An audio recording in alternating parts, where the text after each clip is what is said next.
Salut, bienvenue pour ce nouvel épisode. Aujourd'hui, on va parler d'un des produits les plus représentatifs de ce qu'est Amazon, le Kindle. Je viens de commander le nouveau Kindle Paperwhite 2018 et on va l'ouvrir ensemble et après le comparer avec le Paperwhite que j'avais acheté moi il y a 4 ans, dont je suis très content, mais il y a des fonctionnalités du nouveau qui me font très envie, en particulier la capacité à lire dans le noir en inverse vidéo. Donc ouvrons la boîte.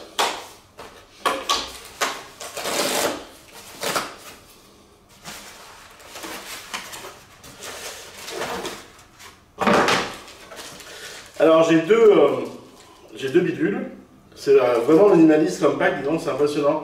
Ils ont vraiment rationalisé le truc pour que ça prenne le moins de place possible.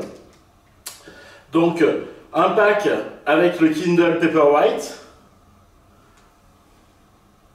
et un pack avec, moi je trouve que c'est indispensable de l'acheter, la cover qui permet en particulier, puisque moi ça correspond à mes usages, de lire couché avec la liseuse à l'horizontale posée sur le lit. Bon, par contre, autant je trouve que là je l'ai acheté en promo, le Kindle Paperwhite, j'ai touché à 109 €, ce que je trouve être un bon prix. Par contre, cette cover là, elle vaut 39 balles et je trouve ça totalement disproportionné par rapport à ce que c'est. C'est quand même jamais qu'un petit bout de plastique avec un petit bout de cuir dessus. On voit qu'ils ont le monopole et du coup ils se font plaisir sur les prix. Donc ça c'est la cover, elle est ouverte. J'ai pris une noire ce coup-ci pour changer et je vais offrir le précédent Paperwhite que j'ai à un membre de ma famille. Alors, ouverture intéressante. Toc. Oh. Alors regardez, il y a une sorte de sleeve en carton compact noir avec un vernis sélectif brillant par-dessus. Et à l'intérieur, le Paperwhite avec des indications imprimées sur un film. Un petit guide d'install qui est glissé dans un petit rangement. Et puis un câble d'alimentation. Évidemment, un des bons moyens de faire baisser le prix de ce produit-là, ils ne fournissent plus le bloc d'alim. Et tant mieux, puisqu'on en est tous gavés, on en a tous partout. Donc voilà, je vais défilmer le Kindle. Et là, ah ouais, il est quand même, ça se sent plus fin et plus léger, effectivement, que le précédent. Et là, il doit y avoir un petit film. Ah non, ça va être tout simplement le...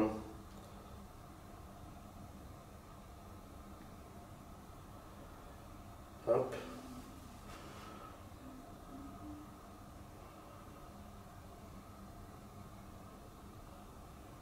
Il est en train de booter gentiment.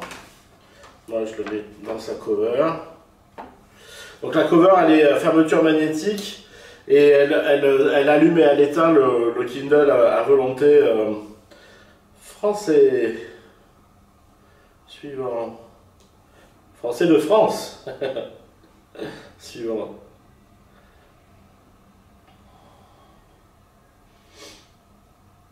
Bon, bah, de toute façon, je vais faire l'install et on se voit dans un instant. Et voilà. J'ai maintenant des Kindle, ça c'est mon ancien là qui a 4 ou 5 ans. Et déjà, première remarque, quand on les pose à côté, on voit qu'il y a une différence de gabarit certaine avec les covers. On voit que le nouveau modèle est plus fin, plus petit, moins épais. Du coup, ça c'est cool.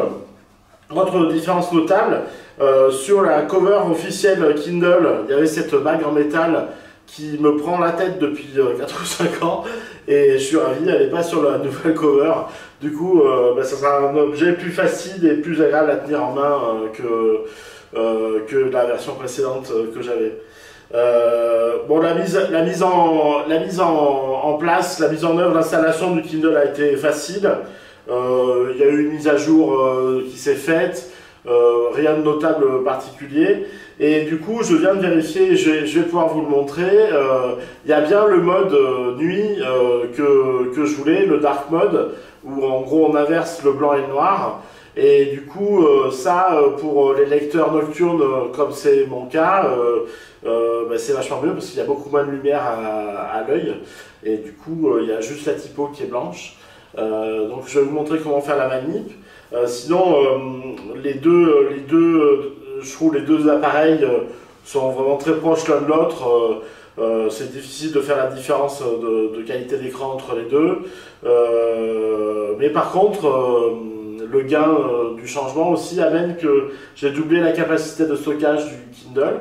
Donc j'ai pris le 8 Go en sachant que le précédent était en 4 et qu'il était quasiment plein de façon naturelle, je dirais, sans que je fasse le ménage. Et que donc du coup, je sais que j'aurai amplement la place pour les années qui viennent avec les 8 Go du nouveau modèle. Donc rapprochez-vous et je vais vous montrer comment on passe en mode nocturne. Bon ben voilà, hop, tac, le Kindle s'allume et dans l'angle, vous avez 3 petits points pour les réglages. Après vous allez dans paramètres, paramètres accessibilité. Et là, inverser noir et blanc, là c'est en désactivé, il faut passer en activé. Et là, tout de suite ça bascule. Et là, je vous montre ce que ça donne dans un bouquin. Là, je suis en train de lire L'apprenti assassin de Robin Hobb. Hop. Et du coup, voilà ce que ça donne. C'est quand même cool. Ça, la nuit c'est parfait, quoi. Donc voilà. Bon, en conclusion, je suis assez content de mon achat. Par contre, il y a quand même un truc que je voulais tester et que je ne trouvais pas dans la documentation en français.